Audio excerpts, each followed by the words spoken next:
Bonjour à tous, aujourd'hui un tutoriel consacré au chien tête en bas qui est une des postures phares un petit peu du yoga qu'on retrouve dans les salutations au soleil et qui permet vraiment de bien appréhender tout ce qui est flexion avant et aussi de bien comprendre le positionnement des épaules et bien stabiliser les épaules pour pouvoir dégager la pression au niveau de la nuque. Donc on va commencer à quatre pattes. La position des mains, à peu près à l'écart des épaules, on écarte bien les doigts. Et on sert bien du bout des doigts comme des ventouses, on ancre bien les mains au sol. On garde les coudes qui font face l'un à l'autre, le creux des coudes qui se font face.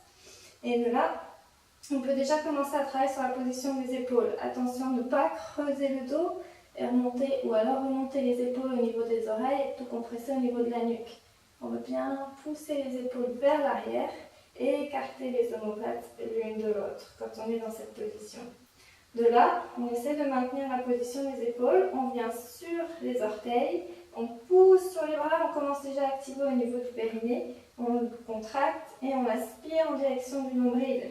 De là, on peut pousser sur les bras et sur les jambes, on garde la position des épaules, on écarte bien au niveau des omoplates et on va pouvoir pousser en arrière avec les bras. De là, on peut garder les jambes pliées pour commencer. Si on est à l'aise, on peut avoir les jambes tendues. Pousser les talons en direction du sol. On va avoir un angle à 45 degrés idéalement.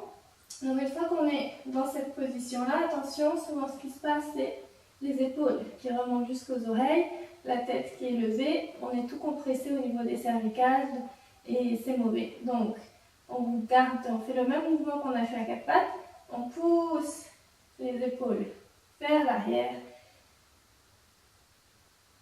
Et on étire bien au niveau, à ce niveau-là, le deltoïde. Donc on pousse sur les bras vers l'arrière, on s'étire à ce niveau-là.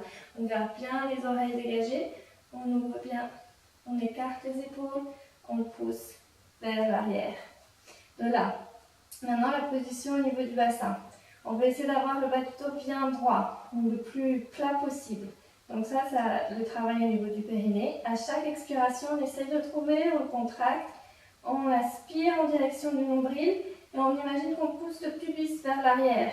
Donc les hanches poussent vers le haut, légèrement. On creuse bien le bas du ventre et de là, les jambes sont fermes. On imagine que les cuisses tournent vers l'intérieur, se rapprochent l'une de l'autre. Bien ferme dans les jambes. Et si on est à l'aise, on peut travailler à pousser les talons en direction du sol.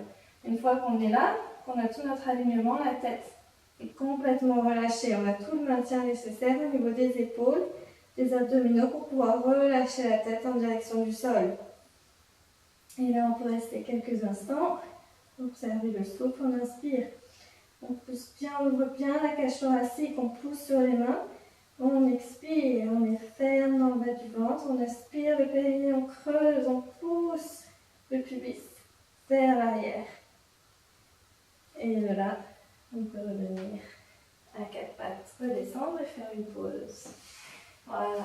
Donc ça, c'est le chien tête en bas. Les points clés à retenir, la position des épaules, de ne pas compresser les épaules vers l'arrière auprès des oreilles.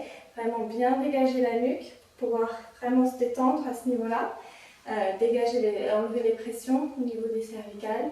Être ferme au niveau du périnée, au bas du ventre, et vraiment imaginer de pousser le pubis vers l'arrière, vraiment avoir cette rotation au niveau du bassin, du creux de la hanche, pour pouvoir avoir cette flexion, et les jambes qui sont bien fermes, bien fermes au niveau des cuisses, les talons qui poussent vers le sol.